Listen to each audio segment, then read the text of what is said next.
What's going on, guys? Intech here, and today I have a very special video for you. Today I have the privilege and opportunity to interview the Unturned developer Nelson and ask him some of the questions that you guys have posed in the Q&A video earlier in the week. So Nelson, how's it going, man?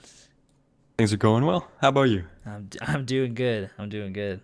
All right, so we got a lot of questions from the community, and there's a lot of good questions in here, so hopefully we can get through these today.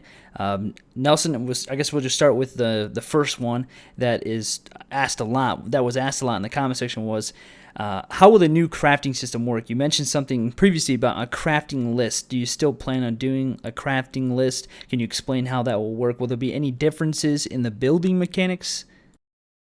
Definitely. There will be some sort of method in games that you can see what is available for you to craft, and then that will make it so that you don't have to memorize them all or look at the wiki. That's awesome.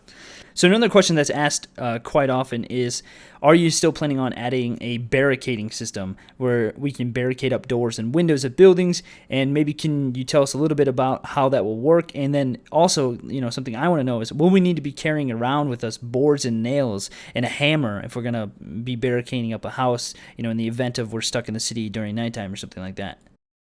Yes, so what you'll be able to do is you will be able to craft special barricades that specifically snap to windows, and then when you walk up to a window, you can just equip it and it'll snap to that frame. And they'll also work with things like windows and doorways, and then that will complement the new, the glass in the windows and doors on the buildings that open and close. Nice, nice. So something that I want to know, I have been working with the editor quite a bit, and a lot of people have a desire to see like a cave or a tunnel on my map, and I really would love to see a tunnel like going through a mountain or something like that. Do you think in the future we're going to be able to see like caves or tunnels, or is there a workaround that we can do to make a cave or something like that? Yeah, that's a pretty cool idea. There will, because of some of the limitations with the terrain, you can't go and cut holes in it or anything, but you can do some kind of tricks to make it look like there's a hole in the ground. What do you mean, like tunnels and things like that? Well, I would like to have from one city to an outside road going underneath a military complex. I would like to have a tunnel where people can walk through the tunnel essentially. I know you had mentioned at one point about something like a subway system that you're going to put on one of the maps. Could it be something like that where it's not like specifically like a dug out tunnel, but it's like some kind of model that you put into the game? Oh, okay, so I think I see what you mean. So there's two ways I can see that you could do that tunnel. One would be to kind of have a tunnel model and then put that down in between two hills, and then you could kind of cover it up with some rock models. The other way, in terms of the subway, would be, and actually you can do this now if you want to, is lay out the roads in your town or your city, and then you underneath those roads you can bring down the ground and then put in the subway tunnel, and that way it feels like you're going underground, and you can have a subway station model, put that down as well, and then that way you can walk down into what feels like the ground and walk down, but in reality you're not. Okay. So there's just a lot of things that you'd probably have to experiment with in the editor and get creative and find simple, awesome workarounds to make things seem like you're in a situation like that. Okay. Yeah. Okay. I've seen some of the things you're doing with the dumpsters and things like that. Yeah. Yeah. Yeah, there's definitely a lot of things you can do just by combining the models. And then in the future, more will be added both by the community and me. And so that way you can really kind of create anything. Yeah, gotcha. In terms of the workshop and different models that are being put into game, there's a couple questions that I have and a lot of the community members have, specifically about how the workshop will work. We'll be able to upload and download models, and then are you going to be making planes or helicopters or boats? Or are you going to leave that up to the community, or are there going to be specific models that you'll make for certain maps that we can then use in our own maps in the future? Yeah, so the workshop will be first released with the language support, so you can start downloading other languages, and that'll be kind of a test. Once that's ready, it'll be custom maps, and then from there, people will be able to upload their own custom content. So like you're saying, Okay. helicopters, things like that, and they'll be able to build off of what I've made, as well as I've seen some people already making some of their own custom content that builds on all the systems in the game. Right. So you'll Right. be able to do things like that. And I guess one thing you're kind of talking about earlier is having to use external software or not. And so, in terms of that, what you'll be able to do is there is the level editor, but because a in-game modeling software or in-game texturing software would not be Okay. as feature-rich as something like Blender, you will still have to you like use third-party tools, that kind of thing. Gotcha. In terms of that, though, one of the questions that somebody said maybe there's a workaround in terms of like making your own model in game. Would you be able to add in specific resource models for doors and walls and windows and roofs and other parts of structures so that we can make our own custom structure? Whether it looks the same as everybody else's that they're making or not. Could you add in specific individual objects in order to make your own building? Like a modular structure type system. Yeah, like if you wanted to make some makeshift like barn or shed or something out in the middle of the woods. Yeah, that's definitely a really cool idea. I think the way it'll probably work is there's some buildings in the game right now that don't really use that kind of thing. They have kind of a predefined layout, but that will be what most of the buildings are like. But then there will be extra in the medium category type objects that you can Right. use, and so those might vary from a lean-to type thing that you can put on the side of a barn, or maybe there's you know how like some houses have those extra windows that are on the Right. roof and they kind of come out of the side, so you'll be able to put some of those and just place them onto other buildings. um, Things like boarded up windows, you could also put those on some models and kind of make them look different in that way. Gotcha. Okay. So a lot of people have been asking if there's going to be some kind of like creative mode with like unlimited supplies and unlimited health and hunger, being able to spawn your own loot and vehicles and things like that, where people can just build for days if they wanted to. Do you plan on doing anything like that? Oh, definitely. I mean, I love seeing all the content that you guys are making. Nice.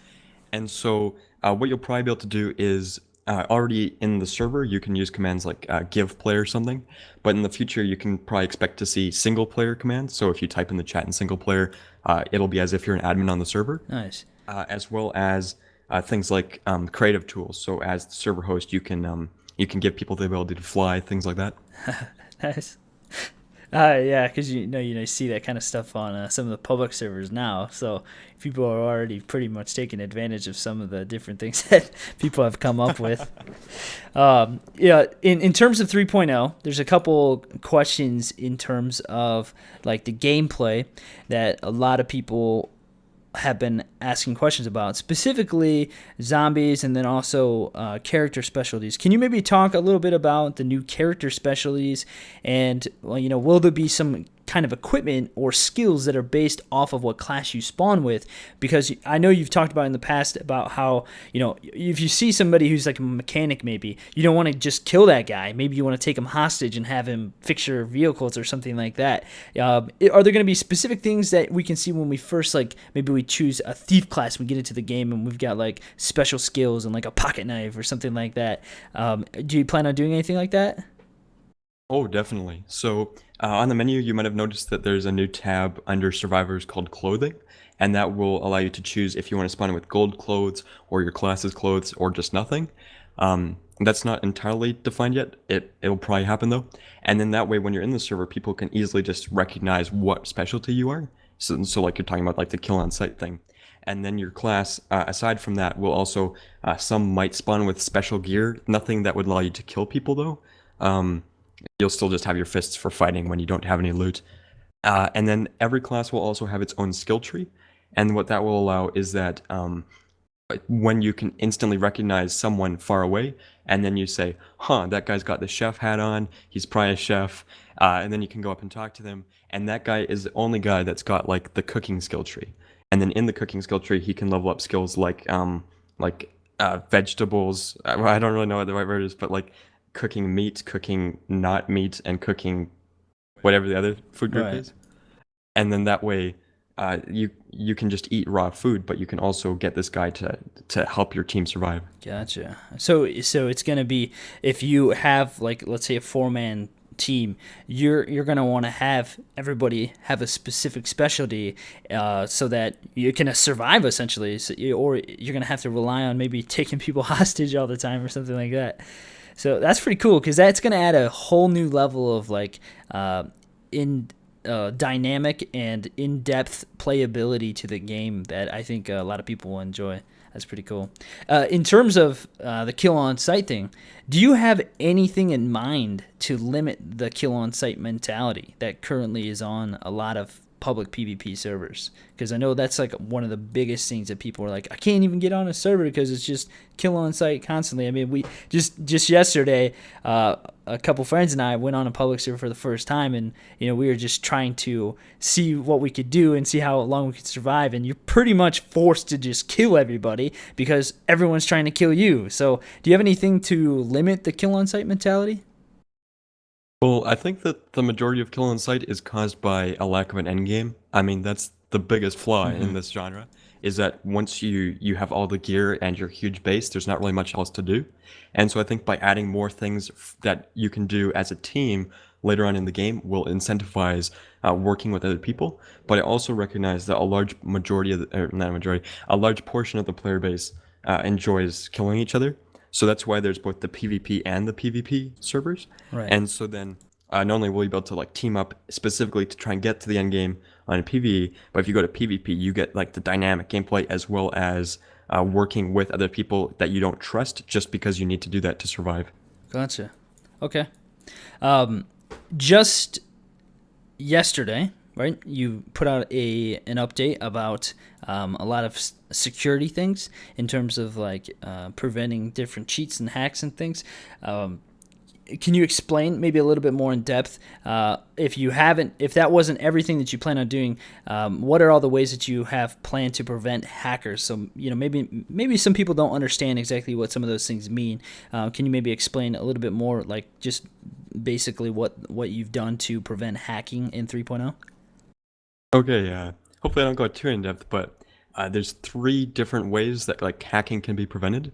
And so the first one that was kind of like in the core of 3.0 was being able to verify who did what. And so at 2.0, you can't really tell if this person is who they say they are and if they're allowed to do what they're doing. Whereas 3.0, that's like all clearly defined. This person is this person and they can't fake that, which is really nice. And then the update yesterday basically means that rather than people just telling the server that they did something, so for example, saying that they killed everybody on the map by getting headshots, that's not, they shouldn't be able to do that, right? So then the server can take a look at what they actually did and determine if they actually hit anybody, things like that.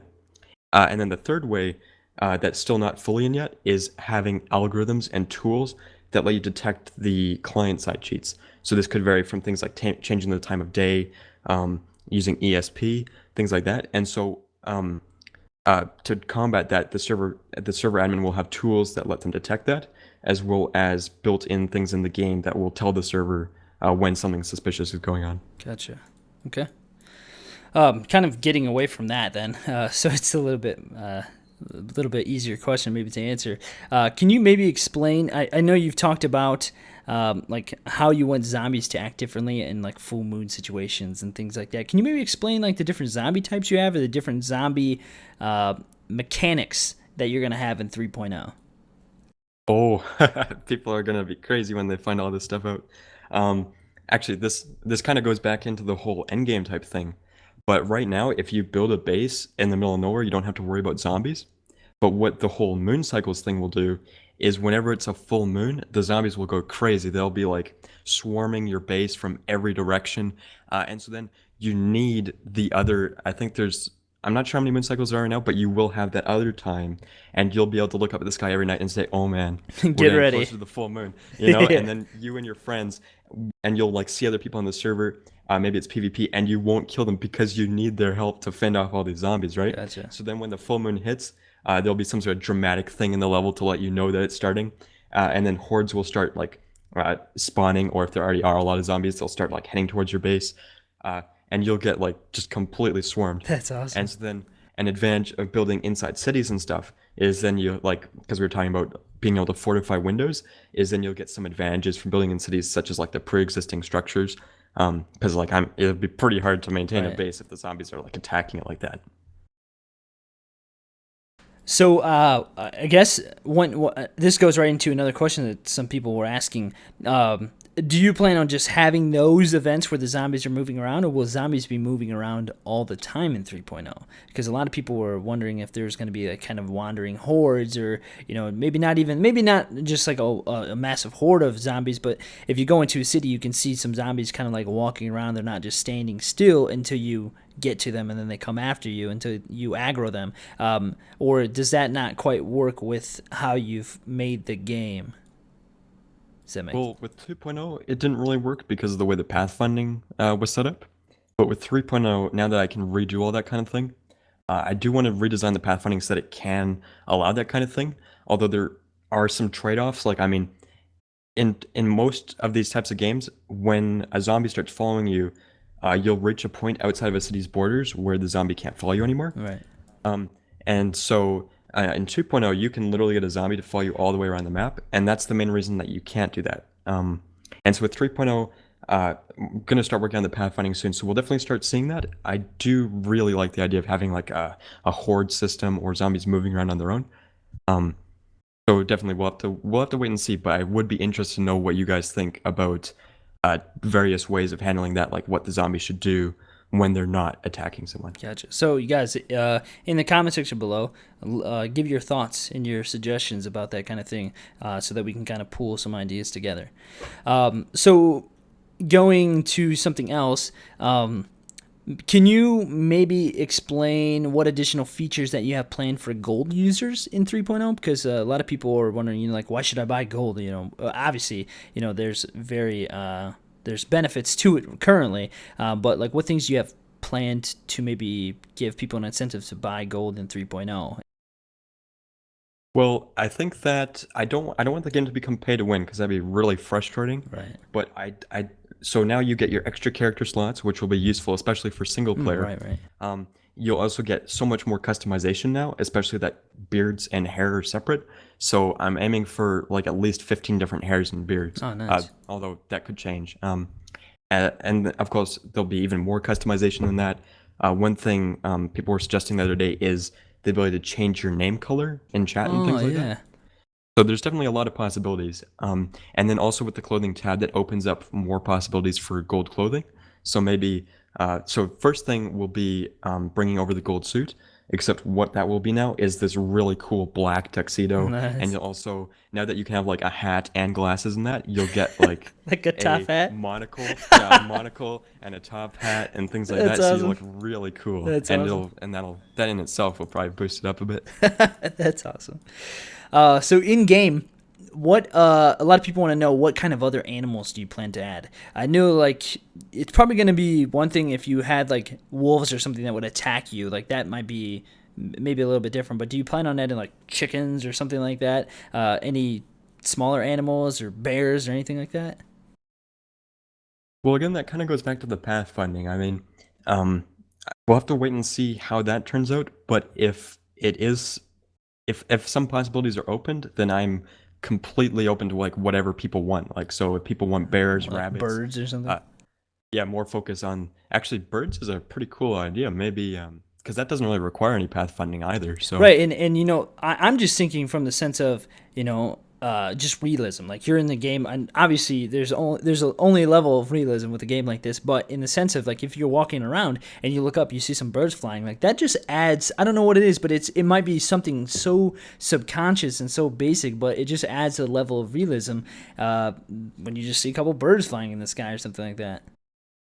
actually, yeah, that actually opens up a few more ideas. Like, um, even if they are not interactive, Right. there could also be some objects added to the level, like an object that has a few birds, and then when you put it down, then you see like some birds circling above that spot, as well as maybe like a particle effect of some flies buzzing around, and you Yeah. can put that on like garbage garbage. bins and things like that. Yeah. What about airdrops or something like that? Do you plan on doing any like events like that?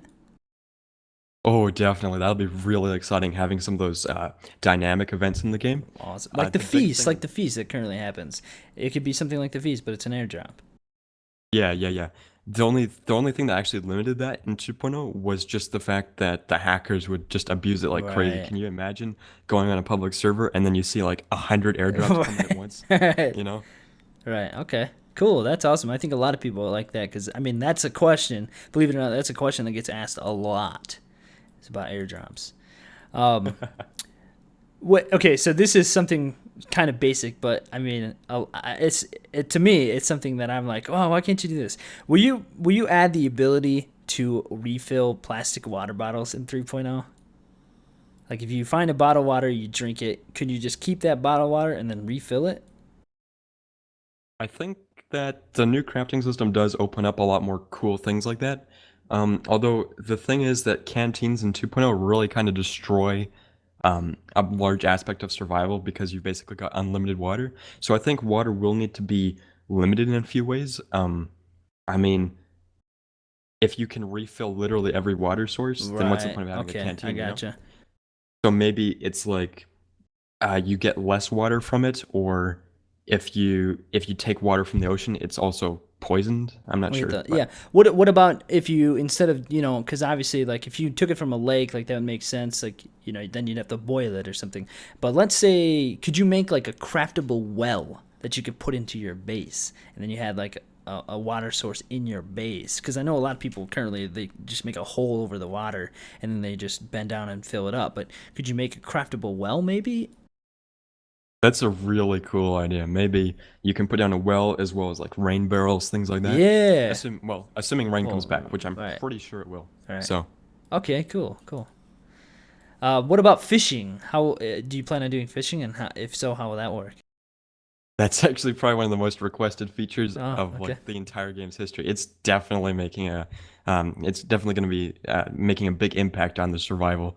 You'll be able to like use different baits to catch different types of fish, and then like different fishing rods, things like that. What if you had like a fisherman specialty?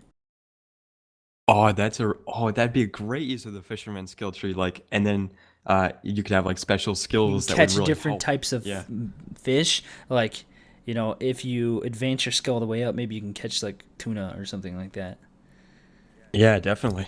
One question that I had, and this is, it seems kind of basic, but it seems very important to me. Could you at all maybe make the different types of trees different colors of wood? So then you can have different colors of wood bases. Like if you make a base out of wood, like if you had like a darker, wood that you harvested and you only harvested that one tree, then you can have a base that's completely like really dark brown. Or maybe you have like a white tree that, white wood that you're harvesting or something like that. Do you plan on doing something like that? I think it could happen. The first thing would be like expanding the crafting system because in 2.0 you'd have to add a crafting recipe for every single one of those. So 3.0 could definitely be expanded to improve that. The other problem would be though that you would have to make a version of every single barricade for every single type Oh, of wood. right. So like a white version of wall zero, a brown version of wall zero, you know? So it would make your work a lot harder and take longer to do. I think that there might be like at least two different kinds of wood, maybe. Okay. But I think the best way to like kind of improve the home aesthetics of player-made bases is just to add more options for adorning the outsides. So things like maybe you can put your flag on and rugs, um, kind of things like that to really decorate your house. Right. Even if they aren't fully functional, they're just aesthetic. Right. Okay. So that Um, brings me to a question that a lot of people asked. Do you plan on having more aesthetic craftable things like benches and tables and chairs that you can put into your base? Oh, definitely, definitely. It'll be pretty cool, I think, to be able to have like a house that you made that looks something similar to one that you'd find in the Yeah, world. like a Because right cabin. now, yeah, yeah, yeah. And then actually, I was totally gonna do that. It's like when 2.0 came out, that was on my big list of things to do, having more things like that. But then the hackers, it's like so much work had to go into fighting them with 3.0 that just stuff like that just hasn't come in yet. But now that the hacking that is really crushed in 3.0, you can expect to see all kinds of neat content coming That's up. awesome. That's awesome. Okay, so there's a couple other questions that people have asked that pertain to specific things, and we're kind of like getting towards the end of the questions here, so maybe we can get like some just really specific questions that people have asked. One of them is, do you plan on having different kinds of? I mean, right now there's wood, there's stone, building. Do you plan on doing like a metal buildings, like reinforcing with metal or something like that? Oh yeah, yeah. So in 2.0, I think the stone buildings are kind of pointless because they don't give you that much of a benefit, and they're functionally like the play of getting them is pretty much the same as getting wood. So what I think you'll be able to do is you'll be able to build wood bases, and then also like scavenge metal, also destroy cars to get more scrap metal from that, and then build a giant metal base. And that way also like there could be a specialty for doing metalworking. So in addition to that, one of the things that I had thought about was, will we be able to maybe find like ores, like iron ore out in the world that we can mine, and then bring that back to the base and smelt it or something like that, and then make iron from that. I mean, because then that would give you specialties in like your mining, your smelting, your building process. Like you could just like continue to like make the game even more in depth. Maybe not like to like some dramatic extreme where you're going to be taking forever to do things, but like going out into the world and finding some iron ore and then bringing it back to your guy who can work with those things, and then you can make iron that way. Do you plan on maybe doing something like that? Yeah, that'd be really neat being able to like get different metals that you can work with. Okay, so another question that people asked, like have been asking quite a bit about the editor. I've passed it a couple times too. I found kind of workarounds for it, but people want to know: do you plan on being able to add specific resource models for trees or brushes, so you can place down like one individual tree here, one there, or like being able to make like a very dense forest area? Because I mean, we've talked about this a little bit about some mechanics of being able to make really dense forest instead of like having the trees scattered all over. Can you maybe talk about a little bit about your plans for that kind of thing? Oh yeah, yeah. So yesterday's update kind of adds some more tools for that, such as the trees are saved with higher precision, and you can, which will eventually allow for that kind of thing, being able to place down individual trees. The only problem is when you bake them, it would just erase them all again. So I'm not entirely sure how I want to handle that, but it does seem to be high priority, so I will put a focus on it. Another question is, do you plan to add in an ability to lock doors and chests by using some sort of password or number system or something like that? Yeah, I think that would also kind of add on to the gameplay a bit. Instead of just having these infinitely locked chests, I guess they're called lockers in 2.0. Um, and that kind of detracts from the experience because you can't rob people's bases effectively or guess their passwords. And so then maybe the thieves, one of the thieves' abilities could be lock picking, things like that. I'm not entirely sure yet, but I definitely want to start allowing that kind of gameplay. That's cool. Uh, can you maybe explain the damage model system changes that you have implemented towards vehicles? Because I think I remember you saying something about like being able to damage specific areas of vehicles or something like that. Or if you hit a car, something will happen. Like, will you be able to shoot out like tires or bust up front ends or something like that if you ram somebody from behind? Like, are you planning on doing something like that? I can't remember what you said. Oh yeah, yeah, yeah. So you'll be able to. I want to make it so you can customize your vehicles because right now it's kind of lame that they just how they are and you just repair them. So that will mean that more of them are modular. So you'll be able to start like if they don't have a wheel, you can put a wheel on, and that'll lead to things like shooting out the tires of a vehicle. Although I don't want it to become too frustrating. Like it'd be annoying if when a zombie walks up to your vehicle, it just pops all your Right. tires, things like that. So like you'd have to make it specific, like if somebody shot out your tire. Okay. Yeah. So these are just some kind of just random questions here at the end.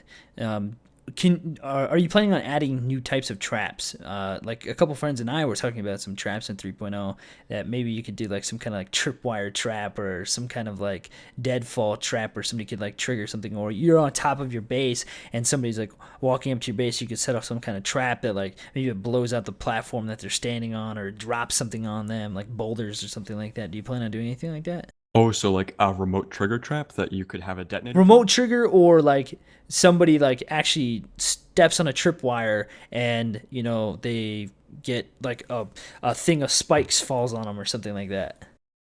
That's a pretty cool idea. Maybe the best way to do that would be like have like you're saying tripwires or like cans that when you bump into them it makes a noise, things like that. And then when they're used, it'll trigger any traps that you've placed down in the area. So you could put down spikes on the roof, and then when the tripwire is triggered, it'll drop them. And then maybe like you're saying like a detonator type thing. Or actually, I think I said the word detonator. You were talking about like a remote thing, Yeah, something like that. yeah, Maybe. not even maybe remote, but just something that you could like, like a lever you could pull that would drop stuff on people or something. Okay, so maybe what you could do is when you use that, you could target it towards a specific thing by pointing at it, and then it'll trigger that thing when you use it. Okay. Okay, interesting. So a couple questions here at the end. Okay, so with the current system that you use, are you able to terraform land? Not like digging, but like maybe like shoveling to like level off land. Is that possible? I don't think I'm gonna allow you to do that, but what I do want to start focusing on is making it so that the land around your base will look more natural. So one step, actually, I think this was literally a day before it came out on Steam, was that the grass would disappear underneath your platforms. So things like that, making it so it flattens out as well, so you don't get those weird situations where there's like a hill going through your base, things like that. Gotcha. Is this just a 2.0 thing where canteens and fuel cans like will like pop back into your inventory? People want to know, will you make it so canteens and fuel cans don't pop back into your inventory after each use? Oh yeah, that's kind of frustrating. Definitely, I'll look into fixing that kind of thing in 3.0. Definitely want to make it easier to do that kind of stuff. Okay. And I know you talked about some things already, but can you maybe share with us, or maybe you don't want to give some spoilers away about some of the underground things that you have planned? uh, well, I don't want to 100% reveal what'll be on the huge map, but you can expect a much wider variety of places to visit. Okay, cool. Bone breaking. This is something that I wanted to know, and I've seen some other comments as well about this. Will you ever make it so if you, let's say, you shoot like an arm, like a specific part of the body, you'll see like a bone break, like your arm will break or something like that. Do you have anything, or maybe like specific weapons, like if you hit somebody with the sledgehammer in the arm, their arm breaks or their leg breaks or something like that? I think that would, for the most part, just get kind of frustrating, as well as, or actually, maybe you have or maybe anybody has a good idea for this, but like, what would happen if your arm's broken? Can you not use your items, Yeah, that's a good point. or maybe kind of like how you have low health and your hands start shaking? Maybe your arms are just really shaky when that happens, or Yeah, I don't know. I don't know. People, if you guys can think of any like non-annoying way to do that, then definitely I'll look into it. Okay, cool. So two more questions here. Can you explain? I know you've talked a little bit about rain. Can you explain the weather system that you plan to add? And will they have any effect on the player? I know a lot of people are asking that question because I guess you had that in your first game with like how different times of the day or weather systems would affect how your player reacted. Oh yeah, yeah. So you'll be able to configure in the lighting tab of your map some things like how rain will affect it, like how frequently rain should happen. And then the server will just pick random days based on that when it should rain, and then rain will influence things like your crops. Also, maybe there's reasons to stay inside, and like we were kind of talking about earlier, you could have a rain barrel that you use to get water. Gotcha. Okay. Last and probably the most important question, Nelson. Do you like Okay, pancakes or waffle? I'm gonna have to go with pancakes. Okay. All right. So Nelson, do you have anything else that you want to add? Just that I appreciate all you guys' great feedback. Continue leaving that in the forums, wherever. It's really great, and I'll be doing my best to get that all in the game. All right. Thanks. Well, hopefully you guys' questions and comments and suggestions were kind of answered in this interview, and I know that there's a lot of questions that are still floating around out there, and I'm sure you have great ideas and things like that. And like you said, just make sure you're leaving those things so that we can watch 3.0 develop into something amazing. And hopefully you guys enjoyed this interview with Nelson. I had a great time just kind of talking to him and asking him some of my questions I had, as well as your guys' questions. And I sure do appreciate all the hard work that you put into the game so far and everything that you've been doing. So thanks a lot, Nelson, for your time. Thanks for having me on. All right. Well, thanks for watching, guys. If you liked the video, make sure to click that thumbs up button below. Feel free to subscribe for more Unturned content. We'll see you guys next time.